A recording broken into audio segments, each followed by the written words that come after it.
The air in the Kuthon police quarters that morning was thick with a silence that felt heavier than the humidity of Jalaun district. It was the kind of silence that suggests not peace but a violent final absence. Everyone knew Inspector Arun Rai, a man who still believed in the sanctity of the uniform, a rare commodity in a system often corroded by compromise. But on this day, the uniform lay empty. When his subordinates finally breached the locked door, they were met with a scene that should have been simple but was instantly and deeply disturbing. Inspector Rai was dead, a rope the official cause, a note the expected explanation. Yet as the sun began to rise over the station complex, casting long, accusing shadows, whispers started. Whispers that said this was not the act of a broken man, but the consequence of crossing a power far darker than any common criminal. It was a power that operated right under the nose of the administration, protected by a veil of fear and a stunning display of impunity. The official report was filed swiftly: suicide. The administration, eager to maintain the fragile illusion of law and order, moved with suspicious efficiency. They spoke of work pressure, personal woes, anything but the true festering wound at the station's heart. But the narrative crumbled the moment Arun Rai's family arrived. Their grief was loud, raw, and absolutely certain of one thing. This was a conspiracy, a murder engineered by those who benefited from his silence. How could a man who mentored junior officers, who rejected bribes, and who was known for his unyielding morality simply give up? The answer, according to the family's tearful accusations, lay not in the paperwork, but in the swagger and blinding arrogance of one low-ranking officer, Constable Meenakshi Sharma. Her name had become synonymous with trouble, a silent alarm bell few dared to ring, and now it was ringing over the body of a respected inspector. To understand the terror Meenakshi Sharma wielded, you must first comprehend the systemic rot that allowed a mere constable to function as a lady dawn. She was not just corrupt. She was a force of defiance, possessing an almost supernatural level of confidence that terrified her superiors. Reports allege that she had mastered the art of leverage, compiling dossiers of sensitive information, compromising materials and financial secrets on virtually every officer of consequence within the district. Her reach extended far beyond Kuthon, suggesting deep, powerful roots in the political and administrative structure that protected her like a shield of hardened steel. To complain about her was to invite ruin. To cross her was to sign one's own departmental death warrant. She operated in plain sight, knowing that her power came not from her rank, but from the darkness she held over the men who held the keys to her discipline. The contrast between Meenakshi's alleged illicit wealth and her modest official salary was staggering, a loud, undeniable proof of her crimes that everyone saw but no one acted upon. She allegedly owned multiple properties, luxury vehicles, and lived a life that mocked the austerity expected of a civil servant. When her name inevitably surfaced during the preliminary inquest into Arun Rai's death, her reaction was not fear but pure, brazen contempt. A female constable tasked with simply escorting her during a routine inquiry was met with a chilling and immediate threat. "I'll break your face," she reportedly sneered, her eyes entirely devoid of fear or remorse. This was the level of open impunity Meenakshi operated with, making a mockery of the very laws she was sworn to uphold, and making a definitive statement that she was untouchable, even when standing in the shadow of a dead inspector. The officers who had fallen prey to her manipulations, the sub-inspectors and station house officers she had humiliated, blackmailed, or successfully had transferred after they dared challenge her, were now galvanized by Arun Rai's death. They saw in the inspector's demise the ultimate tragedy of unchecked corruption. The floodgates of suppressed anger began to creak open, and they collectively demanded a stringent, unbiased inquiry into Meenakshi's conduct, assets, and connections. They pointed specifically to the fact that she was the last person seen engaging with Arun before his death, suggesting a final explosive confrontation in which the inspector had tried, perhaps fruitlessly, to end her reign of terror. Their collective complaints confirmed what the family suspected. This was not a matter of suicide, but a consequence of a fatal professional conflict. The transfer and posting racket was her specialty. If a senior officer dared to give her a duty she deemed inconvenient, or if a station head reprimanded her, she would reportedly click her fingers and declare with terrifying conviction, "I will finish you off in 2 minutes." This wasn't bravado. It was a promise backed by an unseen yet deeply felt bureaucratic leverage. One sub-inspector, upon assigning her patrol duty, faced her direct refusal.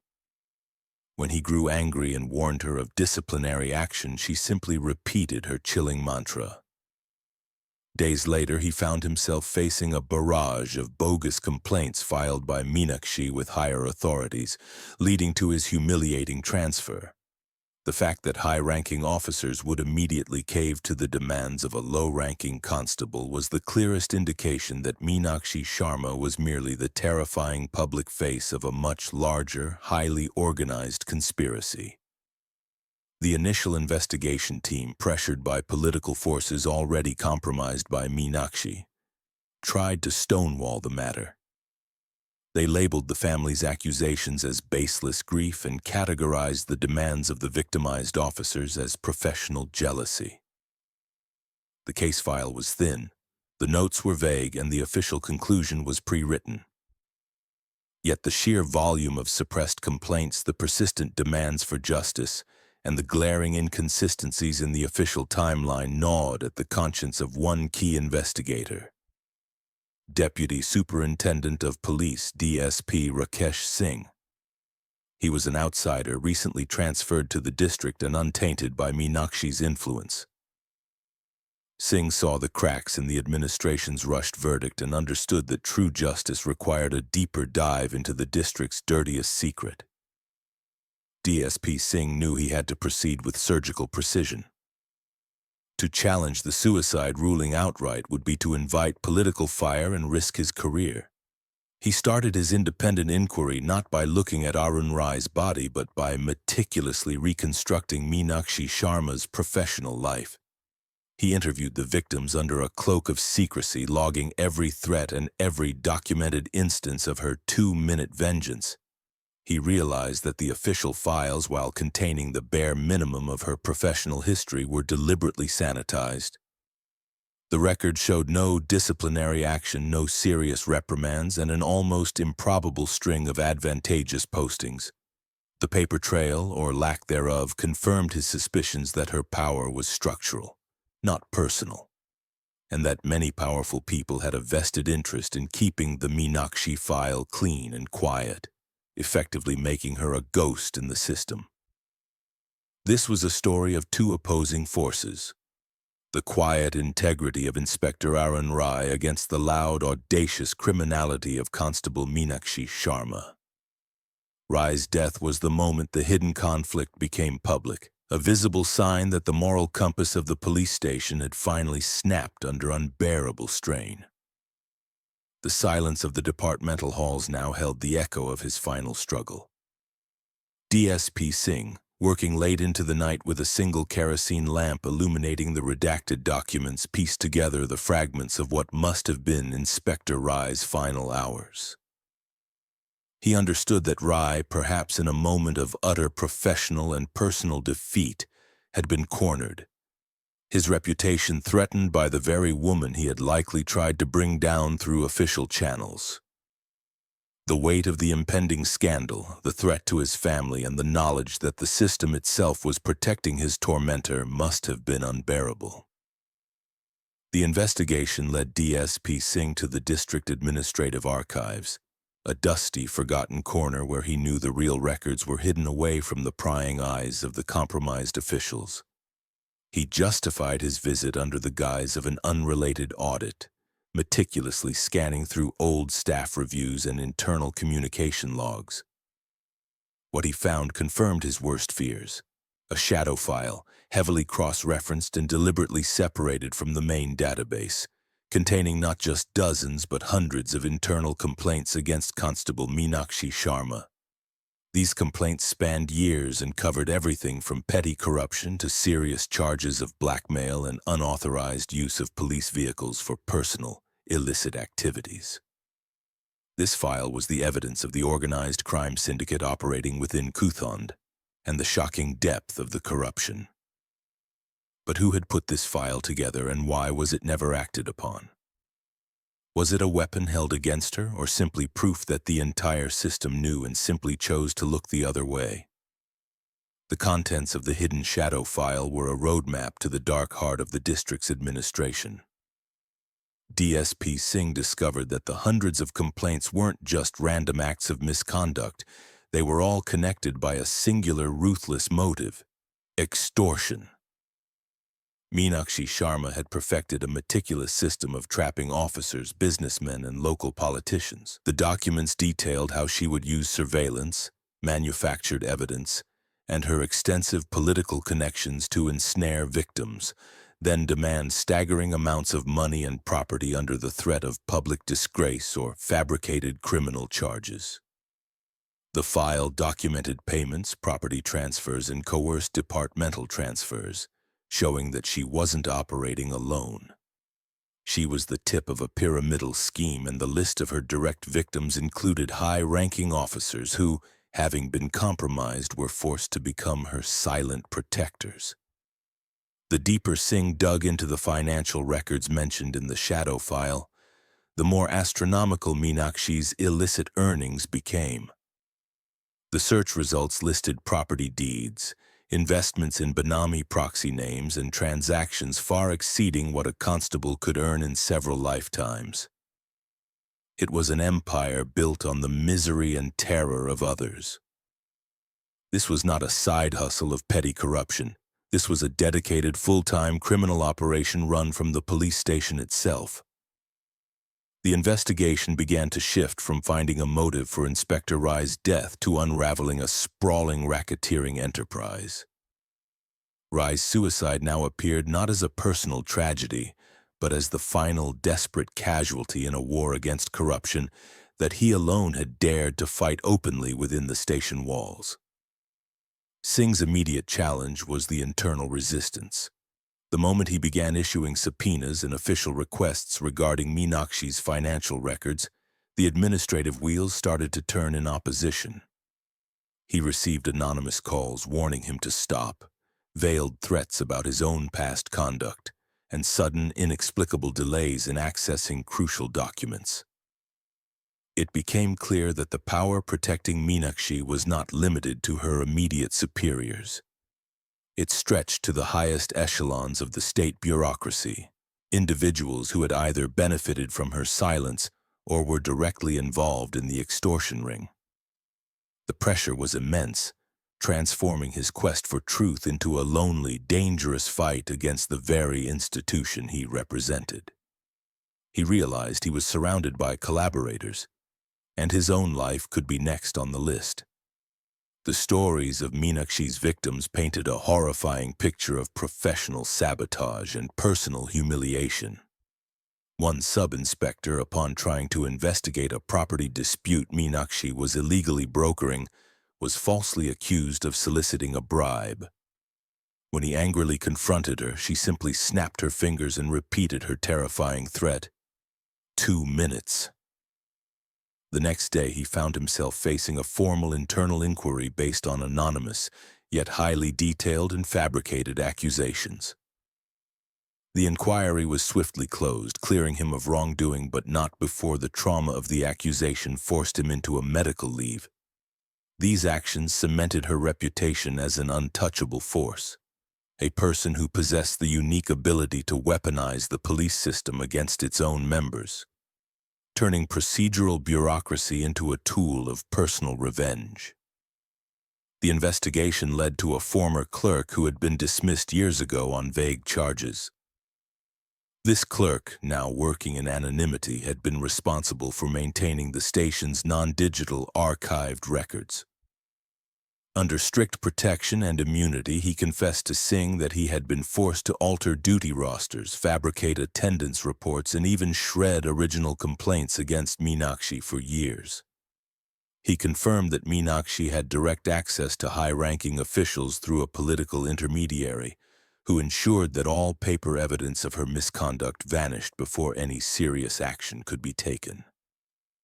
The clerk's testimony provided the critical link, transforming the investigation from a local scandal into a clear case of official collusion and obstruction of justice at the district level. It was the property trail that eventually provided the forensic smoking gun. Singh's team, working with an outside audit firm under deep cover, cross-referenced Meenakshi's property registrations with the dates of major police transfers and promotions in the district. They found an almost perfect correlation. A major real estate purchase would often coincide with a high-stakes personnel decision, where Meenakshi's influence was rumored to have played a role. These transactions were often structured as gifts or low-value exchanges with politicians' aides or businessmen with deep connections to the local administrative nexus. This evidence suggested that Meenakshi was not just extorting money, but was acting as a financial conduit, a sort of tax collector for a much larger, invisible network of corrupt officials who specialized in selling transfers, postings, and clean chits to criminals. Singh began to focus specifically on Inspector Arun Rai's final days. He interviewed Rai's personal staff and found a common pattern of late-night hushed phone calls and a dramatic change in the inspector's demeanor, from a proactive officer to a deeply withdrawn man. One junior constable mentioned that Rai had been obsessively working on a hidden file late at night, a file he would immediately lock away if anyone approached his desk. This file, the constable speculated, was the source of his terror. Singh believed this file, hidden somewhere in Rai's official residence or office, was the final piece of the puzzle, a testimony perhaps, or a full breakdown of the blackmail scheme that had driven the moral inspector to the brink. It was the only way Rai could have found to speak the truth from beyond the grave. The search for the hidden file was painstaking. Singh's team, needing to avoid attracting the attention of Meenakshi's informants, conducted a discreet, low-profile search of Rai's locked desk drawers, personal belongings, and even the minor nooks and crannies of his official quarter. They discovered a small, sealed pen drive, perfectly hidden beneath a loose floorboard in his office, containing a heavily encrypted video file. The file was a recording, and upon decryption, the silent room was filled with Arun Rai's weary voice. It was his final statement, a confession of being blackmailed by Meenakshi Sharma. He detailed her specific demands, her threats against his family and reputation, and the names of the powerful officials she had promised would bury him. The video ended with the inspector breaking down, detailing his utter despair at realizing the entire system was rigged against a man trying to do his job. This video was the undisputed evidence. Arun Rai had not simply taken his own life. He had been systematically dismantled and destroyed by the organized crime unit operating under the guise of law enforcement, orchestrated by Meenakshi Sharma. His suicide was the final act of desperation forced upon him by endless threats, and the video was his legacy, a moral bomb he left behind to expose the truth. With the video secured, the investigation transformed from a fact-finding mission to a full-scale, high-stakes raid preparation. Singh knew the moment this evidence went public, the network would activate its defenses, and the political firestorm would be immediate and violent. The stage was set for a dramatic confrontation with the woman who believed herself to be untouchable. But arresting Meenakshi Sharma meant challenging not just a single corrupt cop, but the entire invisible network of power and money that had protected her for years. Would the walls of the police station finally crumble, or would the silence claim yet another victim? The early morning raid to apprehend Constable Meenakshi Sharma was planned with the secrecy and precision of a military operation necessitated by the high-level connections of the suspect. DSP Singh gathered his most trusted non-compromised personnel, avoiding anyone who had served in Kuthand recently. The stakes were impossibly high, arresting a low-ranking officer who had publicly threatened to finish off anyone who dared to question her. The sight of the official arrest party descending upon her quarters, however, did little to puncture the constable's astonishing arrogance.